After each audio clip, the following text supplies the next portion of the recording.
함께 은혜 받으신 하나님 말씀을 같이 봉독하겠습니다. 고린도후서 9장 6절로 10절 되겠습니다. 신약 성경 295쪽 고린도후서 9장 6절로 10절 합독해서 같이 읽겠습니다.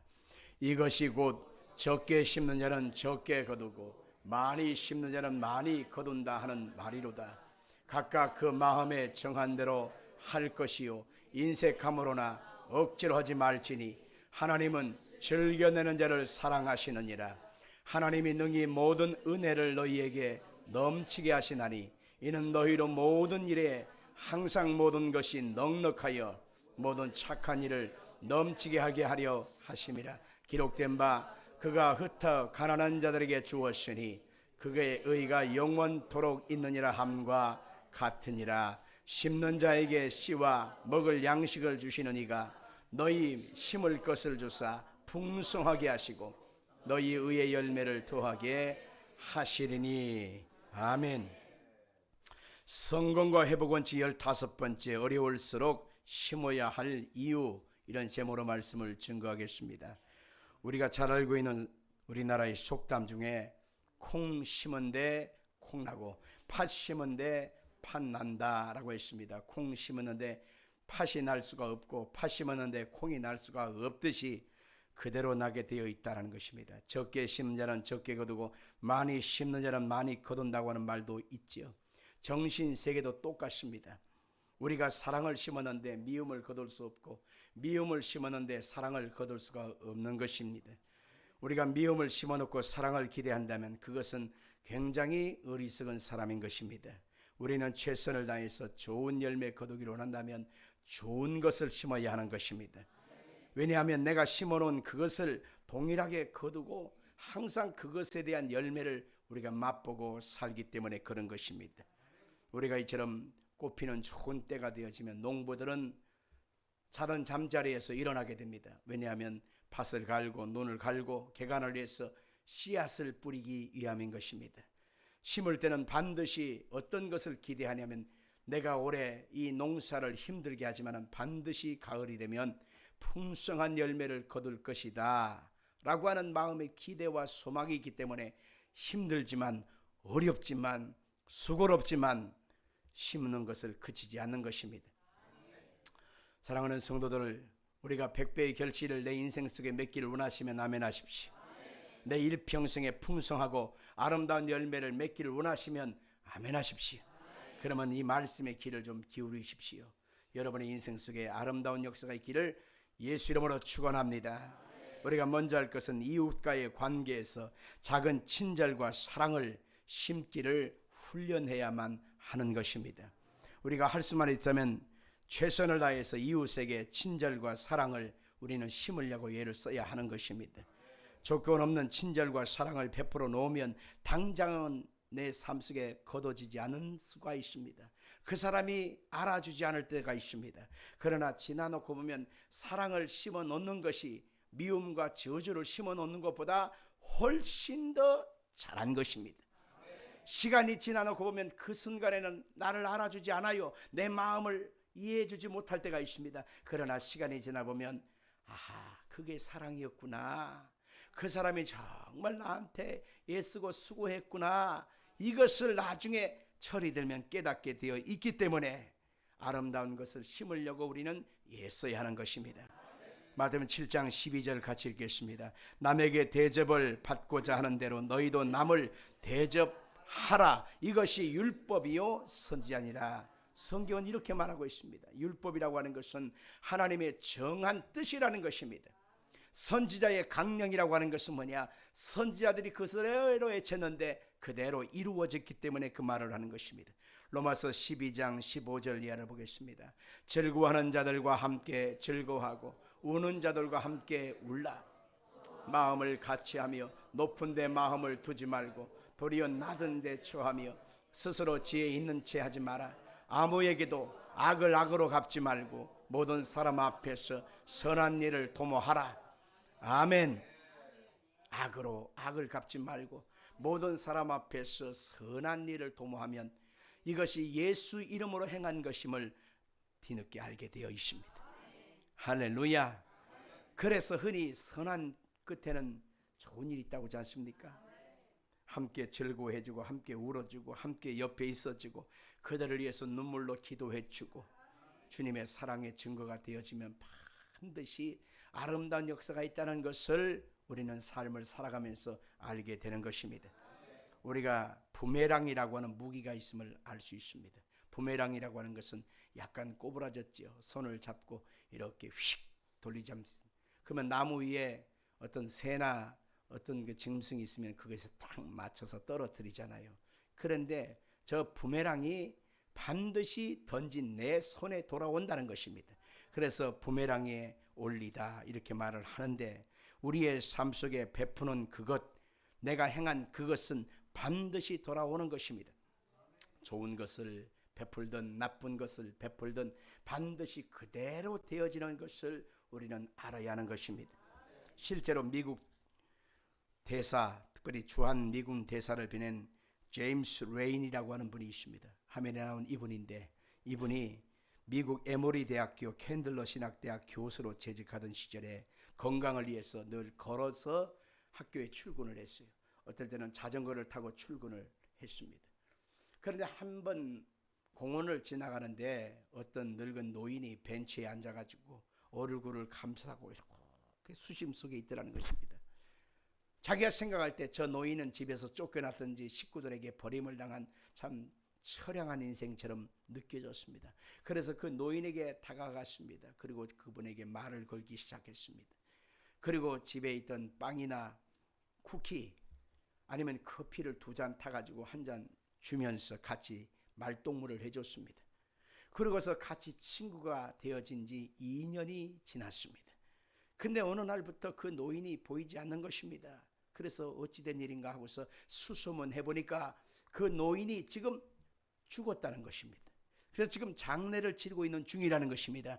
그래서 깜짝 놀라가고 수소문 해가지고 그 장례식장을 찾아갔는데 내일이면 장례가 나가는 것입니다.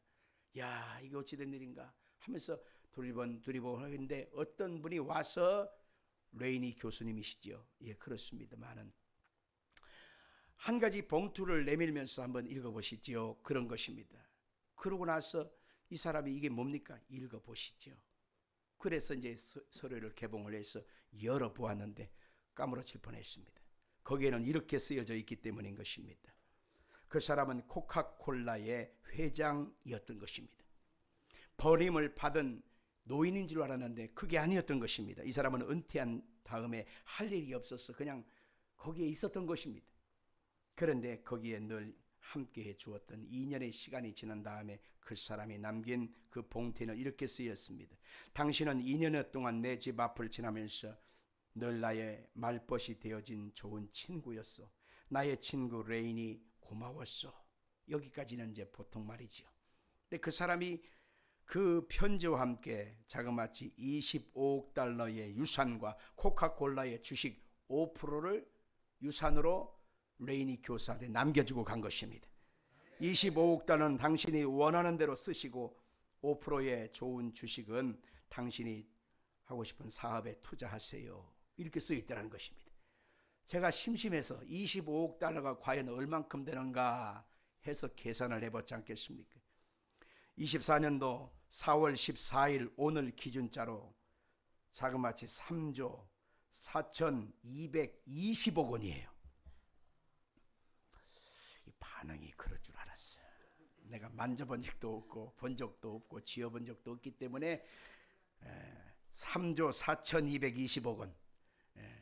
참 그럴 줄 알았어요. 안 놀래도 괜찮아.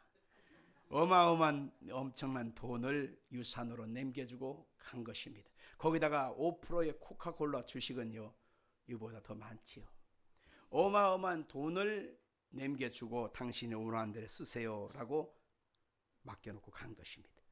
축복이 부메랑되어서 그에게 다가온 것입니다. 그래서 그는 자기가 심하고 있는 에모리 대학에 그것을 기부했고, 그는 16년간이나 총장으로 일하면서 아름다운 일을 감당했습니다. 그는 미국의 애틀랜타 주의 가장 최고의 대학이라고 일컫는 바로 에모리 대학을 그가 세우게 된 것입니다. 갈라디아서 6장 7절로 9절에 보니까 이 말씀이 있습니다. 읽어볼까요? 스스로 속이지 말라. 하나님은 없인 여김을 받지 아니하시나니 사람이 무엇으로 심든지 그대로 거두리라. 자기의 육체를 위하여 심는 자는 육체로부터 썩어질 것을 거두고 성령을 위하여 심는 자는 성령으로부터 영생을 거두리라. 아멘. 다음 장 넘겨 보세요. 우리가 선을 행하되 낙심하지 말지니 포기하지 아니하면 때가 이름에 거두리라. 아멘. 심는 그 모습대로 거두는 것이 하나님의 선한 뜻이에요. 심어 놓았으면 때가 이름에 거두게 된다는 사실을 여기서 말씀하고 있는 것입니다. 좋은 것만 돌아오는 것이 아니라 좋지 않은 것도 돌아오는 것입니다. 내가 앉고 일어서는 것, 내가 한 걸음 한 걸음 걷는 것, 내가 만나는 그 모든 것, 내가 말하는 그 말한 그 모든 것이 좋은 것이든 나쁜 것이든 내가 행한 대로 거두어진다고 하는 이 명백한 사실 앞에 우리는 어떻게 해야 될 것인가? 누가복음 6장 38절을 이렇게 말하고 있습니다. 저라 그리하면 너에게 줄 것이니 곧 후히 되어 누르고 흔들어 넘치도록 하여 너에게 안겨주리. 너희가 헤아리는 그 헤아림으로 너희도 헤아림을 도로 받을 것이니라. 아멘. 여기서 헤아리는 그 헤아림을 도로 받을 것이라고 하는 말을 생각해 봐야 돼. 우리가 흔히 쓰는 말 중에 자기의 통박, 자기의 계산 이런 표현을 쓰거든요. 자기가 계산하는 대로, 자기가 통박 굴리는 대로 그대로 받는다는 것입니다. 참 하나님이 정해놓은 방법이지요. 여러분들, 하나님은 우리에게 아름다운 것, 좋은 것 주기를 원한다는 사실을 믿기를 바랍니다. 저는 어릴 적에 시골에 살 때에 저희 옆집 친구 누님이 친정집에 왔습니다. 근데 그 친정집에 온 그 딸의 얼굴을 보고 눈빛을 보던 엄마가 그것을 단방 알아차려요. 아, 시집살이가 고됐구나. 남편을 섬기고 아이들을 건사하면서 많은 마음고생하고 있구나. 그것을 단방 알아차려요. 그러니까 그 엄마가, 친정엄마가 그 딸아이를 위로해 줍니다. 그리고 맛있는 것을 요리를 해서 먹입니다. 그리고 푹 자게 하고 쉬게 합니다. 그러고 난 다음에 때가 되면은 이제는 자기 시댁으로 다시 이제 보내게 되는데, 갈 때 그냥 가게 하지 않아요. 그 딸애에게 먹고 사는 것이 힘들다고 용돈도 챙겨주고 쌀도 보리쌀도 챙겨주면서 그렇게 한 뭉치를 갖다 줘요. 그러면서 옆에 구경하고 있는 친구한테, 아들한테 뭐라고 그러냐면 아버지한테 일리면 가만 안 둬 윽박지릅니다. 그것을 안고 회복되어서 딸아이가 시댁으로 자기의 있을 곳으로 이제 가게 됩니다. 저는 그것을 보면서 지금도 생각하는 것은 뭐냐, 이것이 하나님의 마음과 같은 것입니다. 하나님은 우리의 연약함을 알고 계시고 결과적으로 우리를 위로해 주시고 소망을 주시고 새 힘을 주시고 아름다운 것으로 우리의 인생을 흔들어 넘치도록 해서 안겨주기를 원한다는 사실을 믿기를 바랍니다. 우리가 둘째로 할 것은 아브라함이 첫 번째로 드린 11조도 하나님께 심는 것이었습니다. 같이 합시다. 아브라함이 첫 번째 드린 11조도 하나님께 심는 것이었다. 아멘. 히브리 7장 1절로 3절 읽겠습니다. 이 멜기세덱은 살렘 왕이요 지극히 높으신 하나님의 제사장이라. 여러 왕을 쳐서 죽이고 돌아오는 아브라함을 만나 복을 빈 자라. 아브라함이 모든 것의 10분의 1을 그에게 나누어 주니라. 그 이름을 해석하면 먼저는 의의 왕이요 그 다음은 살렘 왕이니 곧 평강의 왕이요 아버지도 없고 어머니도 없고 족보도 없고 시작한 날도 없고 생명의 끝도 없어 하나님의 아들과 닮아서 항상 제사장으로 있느니라. 세상에 아버지도 없고 어머니도 없는 사람이 어디 있어요? 다 아버지가 있어야 되고 어머니가 있어야 그 속에서 태어나는 거 아니겠습니까? 그런데 여기서 말하는 이분은 누굴까요? 곧 예수님을 얘기하는 것입니다. 예수님, 그분은 아버지도 없고 어머니도 없습니다. 육신의 아버지 육신의 어머니가 없다는 것이죠. 이분은 시작한 날도 없고 생명의 끝도 없다는 것입니다. 왜냐고요? 그분은 시작과 끝이 되어주시고 알파와 오메가가 되시고 이분은 처음과 나중에 되십니다. 이분은 바로 하나님의 아들이신 예수님을 상징하는 것입니다.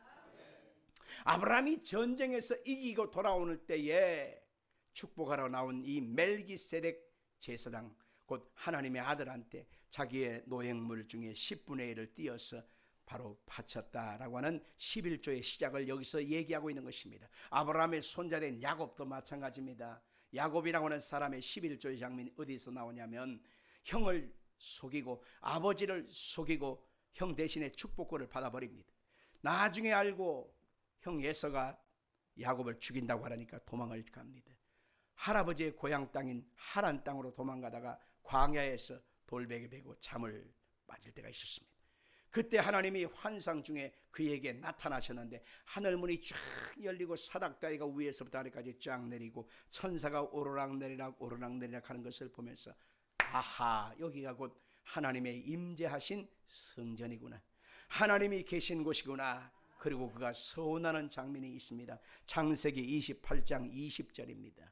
야곱이 서원하이로되 하나님이 나와 함께 계셔서 내가 가는 이 길에서 나를 지키시고 먹을 떡과 입을 옷을 주시어 내가 평안히 아버지 집으로 돌아가게 하시오면 여호와께서 나의 하나님이 되실 것이요 내가 기둥으로 세운 이 돌이 하나님의 집이 될 것이요 하나님께서 내게 주신 모든 것에서 10분의 1을 내가 반드시 하나님께 드리겠나이다 하였더라. 아멘.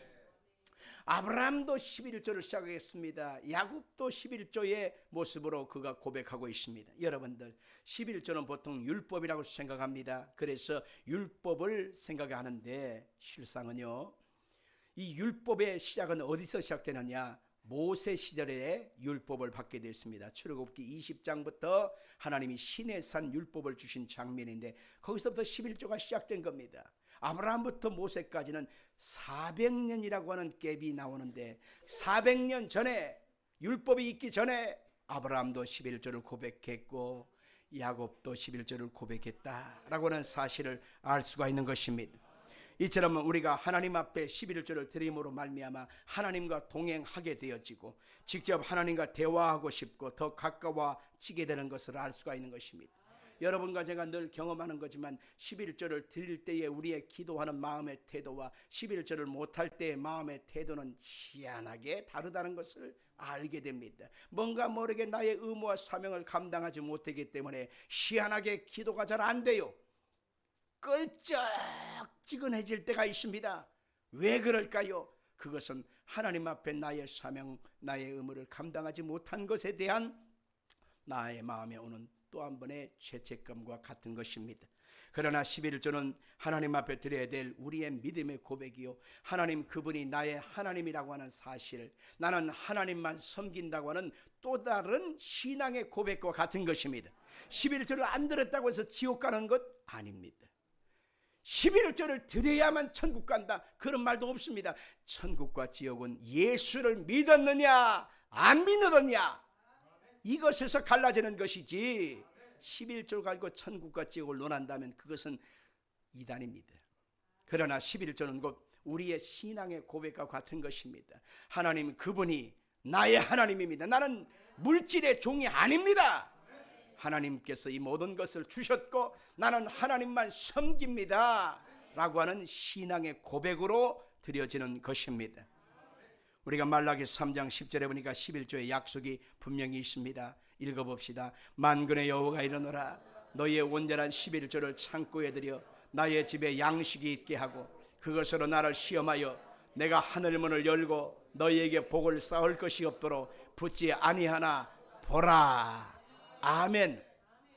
11조의 약속은 구약에서만 있는 것이 아닙니다. 예수님도 11조에 대해서 거부하거나 부인한 적이 없습니다. 그래서 이 11조는 하나님과 나 사이에 깊은 연합을 이루는 그러한 신앙 고백으로 존재하는 것입니다.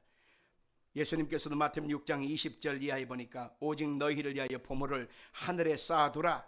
거기는 좀이나 동록이 해하지 못하고 도둑이 구멍을 뚫지도 못하고 도둑질도 못하느니라. 내 보물이 있는 곳에 내 마음도 있느니라. 하나님 앞에 11조를 고백하는 그 순간에 하나님 앞에 내가 보물을 쌓아두는 것과 같다라고 하는 것입니다. 11조가 헌물이 교회에 들어옴으로 인하여 이것 가지고 선교를 하고 구제를 하고 하나님의 나라가 증거되는데 귀하게 쓰임받는 것을 우리가 알아야 하는 것입니다. 우리가 셋째로 할 것은 어려울 때 심어놓은 11조가 결국 축복으로 돌아온다는 것을 알아야 합니다. 같이 한번 해봅시다. 어려울 때 심은 11조가 결국 축복으로 돌아온다. 아멘.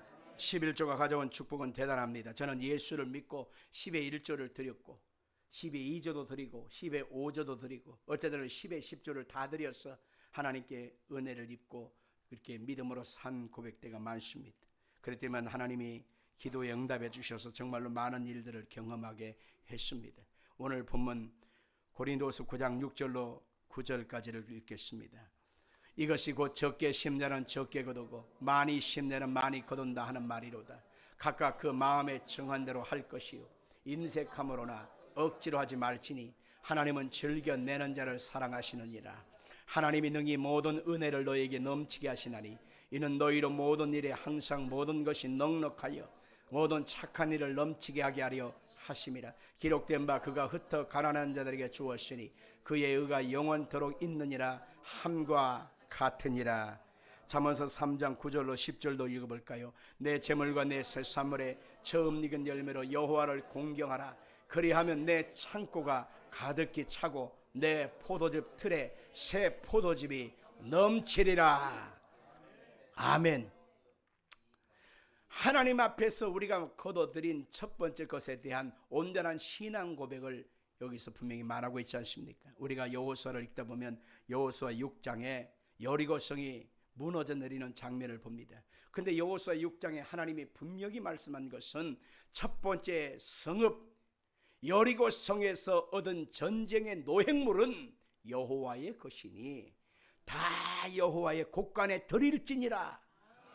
그렇게 말하고 있습니다.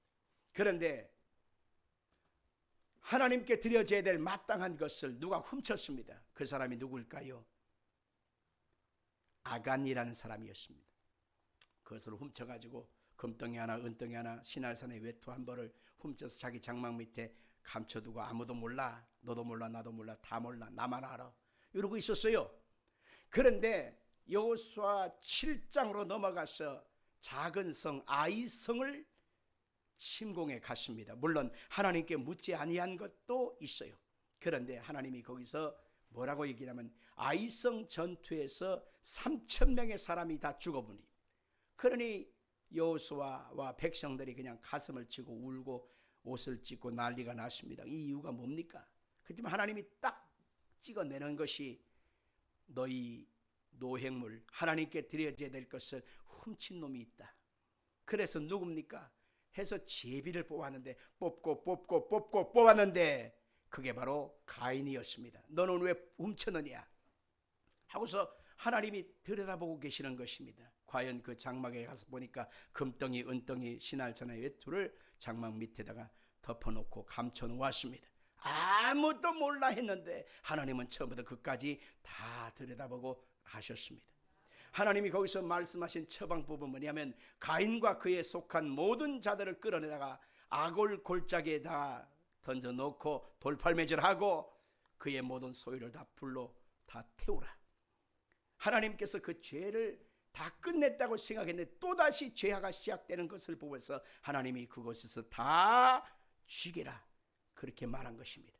그러자 하나님이 아이성 전투를 다시 이길 수 있도록 길을 열어주신 것을 볼 수가 있는 것입니다. 첫 번째 것이 중요합니다. 하나님께서 여리고 성의 첫 번째 것은 여호와의 것이다. 11조를 얘기하는 것입니다. 그러나 아이성 전투에서는 뭐라고 하냐면 그 전투에서 아이성 전투에서 얻은 노예물은 너희가 각자 분량껏 나눠 가지라고 했습니다. 첫 번째 것은 하나님 거예요. 나머지 것은 하나님이 내게 주신 선물인 것입니다.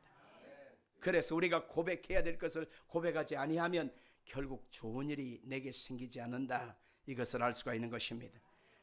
하나님께 돌아올 모든 것들을 하나님께 고백하지 아니하고 내가 먹어버리면 결국 손해가 오는 것이다. 부배랑이 던졌지만 다시 내 손에 오는 것처럼 하나님 앞에 우리가 드려져야 될 것을 고백하면 내 인생의 삶을 하나님이 책임져 주신다라고 하는 것입니다. 실제로 참존 화장품 대표 김광석 장로님 있습니다. 이분이 말라기 3장 10절의 말씀을 읽고 나서 그의 마음속에 결단을 했습니다. 나도 하나님께 복을 받아야 되겠다. 실상은 여러분 알다시피 화장품 업계에서 참존하면 뭐 무명 아닙니까? 후발 업체입니다. 기성 합양품이 아주 대단한 업체들이 많이 있지 않습니까? 근데 참 좋은, 누가 알아줘요? 그래서 하나님이여 내게 복을 주시옵소서 했을 때 내가 고백해야 될 것은 10의 2조를 드리자. 그래서 그가 10의 2조를 드리는데 어려운 때였기 때문에 10의 2조를 드리는 것이 쉽지 않았다고 그래요. 일단 믿음으로 고백하며 더 간절해졌습니다. 하나님, 우리 회사를 축복하시옵소서. 매출을 늘려주옵소서. 그러고 나서 기도하면서 하나님의 때를 기다리는데 매출이 8배나 더 늘었다고 하는 그런 간증을 읽어보았습니다. 데이그룹 회장 최의숭 장로님이 계십니다. 이 장로님 또한 10의 3조를 드리고서 하나님 앞에 기도하기 시작했어요. 하나님, 나를 통해서 축복의 통로가 되게 해 주옵소서. 그가 세계 36개국에 96개의 교회를 세웠어. 하나님께 영광 돌리게 되는데 그는 간증하기를 사업 성공과 축복의 가정 비결은 11조와 감사 헌금에 있었다라고 그는 자서전에 쓰고 있습니다. 우리가 인생을 살아갈 때에 하나님 앞에 드려져야 될 것을 마땅히 내 삶 속에서 쓸 때가 많이 있습니다. 하나님이냐 내 것이냐 늘 저울질할 때가 많습니다. 그때 그 저울질 속에서 져버릴 때가 많아요. 내 현실을 보고 상황을 보고 형편을 보고 처지를 보고 결국 저울질하다가 하나님을 잊어버릴 때가 많습니다. 여러분, 믿음은 선택하는 것입니다. 무엇을 먼저 선택하느냐에 따라서 결국 내 삶의 축복이냐 아니냐를 결정할 수가 있다, 그 얘기인 것입니다. 우리가 알고 있는 열왕기상 17장을 보면 아합 왕 시절에 하나님이 우상 숭배가 가득한 북이스라엘이 기근 때문에 완전히 비도 오지 않고 이슬방울 내리지 않는 그런 저주가 임했습니다. 그때 하나님께서 엘리야라고 하는 선지자를 하나님이 한 과부의 집에 보냈습니다. 거기서 네가 공개를 받게 하리라. 사르밧 과부라고 하는 그 집에 막상 가보니까 형편이 말이 아닙니다. 가보니까 그 여자가 남편 사별하고 어린 아들과 함께 아주 찌지도 못하게 그렇게 가난하게 사는 것입니다. 해필이면 왜 그곳에 보냈을까요? 그래서 나뭇가지 한두 가지를 주스면서 있길래 여인이여 당신의 집에 먹을 것이 있어 그것으로 나를 먼저 대접하시오 그랬습니다. 그러자 그 여인이 생각할 때 아이, 저 사람이 눈이 없나 귀가 없나, 사람이 저렇게 말이 저렇게 할 수가 있나, 내가 지금 가루 한 움큼 기름 쬐끔 있는 것 마지막 빵을 해서 이것으로 마지막 양식하고 그대로 죽으려고 생각하는데 도대체 이것 마지막 남은 것을 아니 자기한테 먼저 갖고 오라니 말도 안 되는 소리를 한다 하면서 그의 마음속에 굉장한 저항감이 있었을 것입니다. 그는 마음속에 하나님의 말씀과 그리고 자기의 형편 사이에 저울질할 수밖에 없습니다. 엘리야는 이윽고 말합니다. 만약 네가 그렇게 하면 이 기근이 지나도록 가루통에 가루가 닿지 아니하고 기름병에 기름이 마르지 아니할 거야. 그러니 이 여자는 지금 더욱 갈등하게 됩니다. 내가 지금 형편껏 마지막 남은 것 먹고 땡 할 거냐, 아니면 이 기근을 하나님의 도우심 앞에 맡길 거냐, 저울질을 하게 됐습니다. 항상 우리는 이렇게 저울질하는 그런 상황에 빠질 때가 많아요. 하나님의 나라와 의를 먼저 구할 거냐, 아니면 내가 지금 당장 형편을 택할 거냐, 이게 바로 우리의 늘 겹치는 상황입니다. 그런데 우리의 믿음의 결단은 항상 하나님의 말씀을 선택해야지, 현실을 선택하면 우리의 삶은 변화될 것이 아무것도 없는 것입니다. 여러분이 한 주간 겪어온 이번 주에 세계적인 탑 뉴스가 두 가지가 생겼습니다. 하나는 미국과 이스라엘이 연합해서 이란을 공격한 것입니다. 시리아라고 하는 그 나라에 이란 대사관을 폭격을 해버렸어요. 선제 공격을 해버린 것입니다. 그러고 나서 어째 우리나라 대사관을 공격한 것은 우리나라를 공격한 거야. 이란이 가만히 있을 수 없어요. 그래서 오늘 아침에 바로 이란도 수십 발의 미사일을 쏴버렸어요. 지금 전면전이 붙어버린 거예요. 우크라이나와 러시아의 전쟁도 아직 끝나지 않은 거예요. 이스라엘과 하마스의 전쟁도 끝나지 않은 거예요. 근데 이 상황에서 또 다른 전쟁이 또 생긴 겁니다. 여러분, 이것이 중동의 화약고에 그냥 불을 지핀 것과 같은 것입니다. 참 희한하게 세상의 지도자들은요, 위기 어려운 상황을 꼭 전쟁으로 해결하려고 하는 희한한 방법이 있어요. 코로나 이후에 각국 나라들이 엄청난 국고를 털어서 코로나 기금을 뿌렸지 않습니까? 헬리콥터 머니라고 그러잖아요. 그러다 보니까 국고가 비고 나라의 위기가 없고, 그 다음에 국가적인 여러 가지 정책과 방향이 어렵다 생각하니까 꼭 하는 짓거리도 있고 전쟁으로 풀어나가려고 하는 희한한 것이 있어요.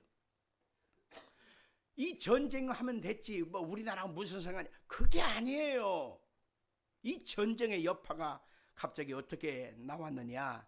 금값 최고치에 이르게 되었습니다. 그래서 금 한 돈에 지금 40만 원. 놀라지도 않지 뭐. 그건 없는데 뭐 없는 대로 살지 뭐. 그게 아니에요. 앞으로 금 한 돈에 100만 원 간답니다. 100만 원. 100만 원. 놀라지도 않지 뭐. 그 다음에 달러 가치가 지금 1,400원에 육박했습니다. 1,600원까지 간다고 그래요. 여러분, 똑같이 투자해서 이자 많이 주는 대로 투자하겠어요? 이자 적금 주는 대로 투자하겠어요? 미국 돈 1,600원 하면 우리나라에 투자하겠어요? 미국으로 투자하겠어요? 다 빠져나가는 거예요. 우리나라에서 이 애완 달러가 다 빠져나가는 거예요. 외국인 투자자들이 다 빠져나간다는 거예요. 거덜나는 거예요. IMF 또 시작되는 거예요. 이것도.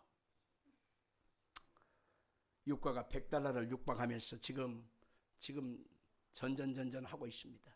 이게 바로 우리의 현실입니다. 또 한 가지 국제 뉴스 중에 탑 뉴스가 바로 미국 CPI 지수가 발표가 된 것입니다. 소비자 물가 지수라고 하는 건데, 지금 미국 소비자 물가 지수가 낮게 나와야 물가가 떨어졌구나, 금리를 낮춰야 되겠구나 이렇게 하는데, 그 물가 지수가 올라가 버린 거예요. 오히려 더. 그러니까 아직 물가가 안 잡혔네. 그러면 금리 인상 시기를 올 6월 달 정도로 맞춰놨는데, 실상은 아직 물가가 안 잡혔으니 물가를, 이 금리를 낮출 수 없지. 보통은 이제 한 3번에서 4번 올해 안에 낮추려고 했는데 금리를 낮출 수가 없네, 이런 결론이 육박합니다. 오히려 금리를 올려야 되겠다라고 하는 그런 얘기가 나오고 있습니다. 국내적으로 여러 가지 두려움과 무서움과 공포의 소식들이 점점 다가옵니다. 위기의 상황인 것을 알 수 있습니다. 저는 여기서 한번 어떻게 해야 될 것인가 라고 하는 생각을 해봅니다. 사르밧 과부가 하나님께서 그 온 세상에 기근당하여 다 죽게 될 위기 속에서 하나님의 은총을 입었습니다. 왜요? 하나님 말씀을 선택했기 때문입니다. 하나님의 말씀에 순종했기 때문입니다. 그래서 그 기근이 다 지나가는 3년 6개월이 지나가도록 먹을 것 먹고 마실 것 마시면서 그들은 그 위기를 극복했다고 하는 사실을 알 수 있습니다. 우리가 살아가는 이 시대는요, 위기대 때입니다. 실상은 이것이 현실적으로 이루어지면 어떤 일이 생기느냐, 벌써 회사가 안 돌잖아요. 그러니까 인원 감축을 합니다. 인원 감축하다가 안 되면 문 닫지요. 그럼 실업자가 늘어가죠. 그러면 여기서 저기서 펑펑 터지는 소리들이 나지 않겠습니까? 우리가 알고 있는 1997년도 IMF 터질 때 우리나라 멀쩡하던 대기업 50개 가까이가 터진 것 아시지 않습니까? 그런 일이 반복될 수도 있다, 이렇게 생각해야 합니다. 그러니까 직장 다니던 사람들은 가서 열심히 자고 한 2배로 고생하면서 충성해야지, 아주 그냥 게으름 피우고 말이야, 눈 가리고 앙하고 그런 짓걸 해봐야 잘리는 거 1순위야. 그거 그 짓걸 하지 말아야 돼. 죽도록 충성해서 잘리지 말아야 되는 것이 제일 좋은 거예요. 고정 수입이 끊어지면 안 돌아가는 거예요. 그러니까 다른 사람은 잘려도 어쩔 수 없어. 나는 안 잘려야 돼. 그럼 최선을 다해야지. 하나님 앞에서도 마찬가지입니다. 이 기근의 때, 위기의 때 하나님의 은총을 입고 살아야 돼. 우리 햇불 성도들 중에 잘리는 사람은 없어야 되고, 하나님의 굽어 살피시는 은총을 덧입어야만 되는 것입니다.